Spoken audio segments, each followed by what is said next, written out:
एक छोटे से शहर में एक परिवार रहता था जिसमें महेश, उसकी बीवी कमला और उनके 2 बच्चे पिंकी और बबलू रहते थे। महेश कपड़े की एक फैक्ट्री में काम किया करता था। एक दिन फैक्ट्री में आग लगने के कारण फैक्ट्री के मालिक ने बहुत से लोगों को काम से निकाल दिया, जिसमें एक महेश भी था। वैसे ही महेश आर्थिक तंगी से गुजर रहा था और ऊपर से नौकरी चले जाने के कारण घर के हालात और खराब हो गए थे। एक दिन पूरा परिवार साथ बैठकर खाना खा रहा होता है। तब कमला महेश से बोलती है, घर का राशन खत्म होने वाला है, बस 3-4 दिन का ही राशन बचा हुआ है। क्या करूं, कुछ समझ नहीं आ रहा। कहीं कोई नौकरी भी तो नहीं मिल रही। अभी तो घर का किराया भी देना है। अगर मुझे जल्दी कोई नौकरी नहीं मिली तो हम सड़क पर आ जाएंगे। परेशान मत हो पापा, भगवान कोई ना कोई रास्ता जरूर निकाल देंगे। अगले ही दिन सुबह पड़ोस की एक औरत महेश के घर आती है। सब लोग उनको प्यार से मौसी बुलाते थे। वो बहुत अच्छे पैसे वाले घर से थी और अक्सर लोगों की मदद किया करती थी। अरे कमला, मैंने सुना कि महेश की नौकरी चली गई और तुम्हारे घर के हालात भी कुछ ठीक नहीं चल रहे हैं। जी मौसी, बस मैं आपको क्या बताऊं कि इस वक्त हम लोग कितने बुरे हालातों से गुजर रहे हैं। परेशान मत हो कमला, सब ठीक हो जाएगा।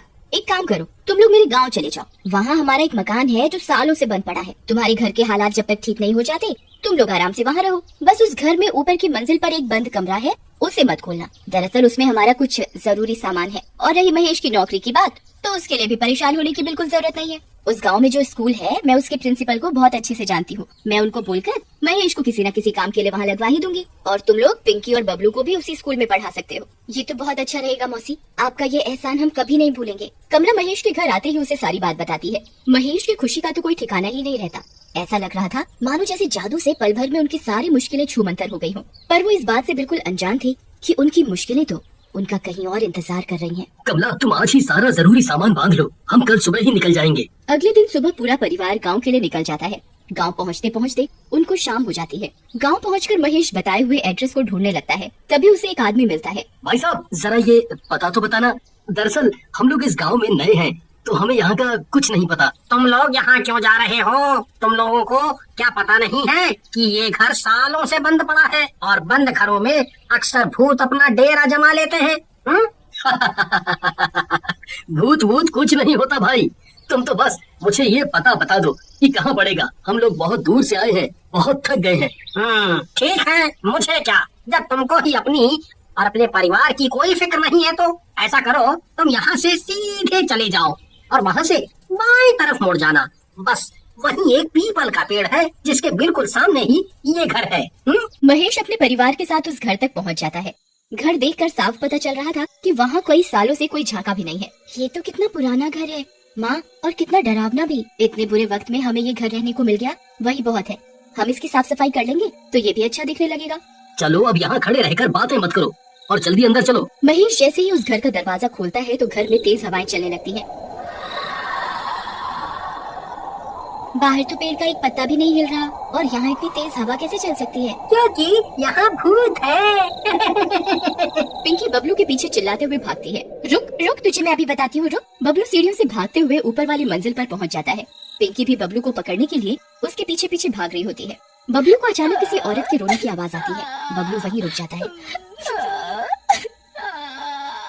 और ध्यान से उस आवाज को सुनने लगता है, पर आवाज अचानक से बंद हो जाती है। क्या हुआ बबलू, थक गया क्या? नहीं दीदी, मुझे अचानक किसी औरत के रोने की आवाज सुनाई पड़ रही थी, इसलिए मैं यहाँ रुक गया। इतनी रात को कौन रोएगा? जरूर तूने किसी बिल्ली के रोने की आवाज सुनी होगी और तुझे लगा होगा कि कोई औरत रो रही है। अब चल नीचे, कुछ खा पी कर सो जाते हैं। बबलू पिंकी को बहुत समझाता है पर पिंकी उसकी एक नहीं सुनती। उसे लगता है कि बबलू उसे डराने के लिए ये सब बातें बोल रहा है। पिंकी बबलू की बात पर ध्यान नहीं देती और वापस नीचे जाने लगती है। बबलू भी उसके पीछे पीछे जा ही रहा होता है, पर अचानक उसकी नजर एक बंद कमरे पर पड़ती है जिस पर ताला लगा होता है और उस ताले पर एक लाल रंग का कपड़ा भी बंधा होता है। लगता है ये वही कमरा है जिसके बारे में मौसी जी माँ को बता रही थी। ऐसा क्या जरूरी सामान रखा है इस कमरे में जो इस पर इतना बड़ा ताला लगा है? तुझे इतना सोचने की जरूरत नहीं है। मौसी जी ने हमें मना किया है इस कमरे में जाने से, तो बस हमें इस बात का ध्यान रखना चाहिए। रात को खाना खाकर सब सोने चले जाते हैं। आधी रात को अजीब सी खटखट की आवाज से पिंकी की अचानक आंख खुल जाती है। बबलू जल्दी उठ, जरा देख कर तो आ कि ये आवाज कहाँ से आ रही है। मुझे सोने दो दीदी, मुझे बहुत तेज नींद आ रही है, आप खुद जाकर देख लो। पिंकी डरते हुए अपने बेड से खड़ी होती है और ध्यान से उस आवाज को सुनने की कोशिश करती है। आवाज बाथरूम से आ रही होती है। पिंकी बाथरूम का दरवाजा खोलती है और डरते डरते उसमें झांकती है।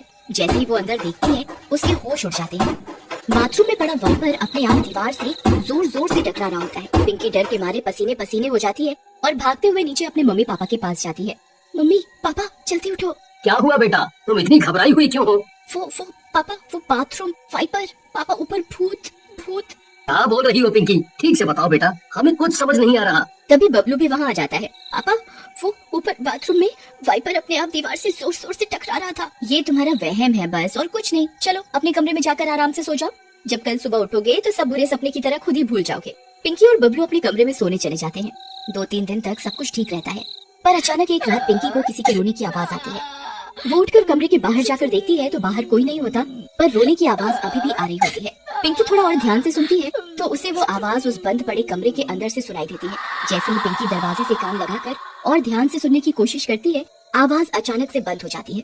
पिंकी डर कर अपने कमरे में भाग जाती है, पर रात भर वो उस बंद कमरे के बारे में सोचती रहती है। पिंकी जब सुबह उठती है तो उसे लगता है जैसे रात को जो कुछ भी हुआ वो सब उसका वहम था और वो इस बारे में किसी को नहीं बताती। एक दिन बबलू उस बंद कमरे के बाहर बॉल से खेल रहा होता है। वो उस कमरे में झांकने की कोशिश करता है पर कुछ दिखाई नहीं देता।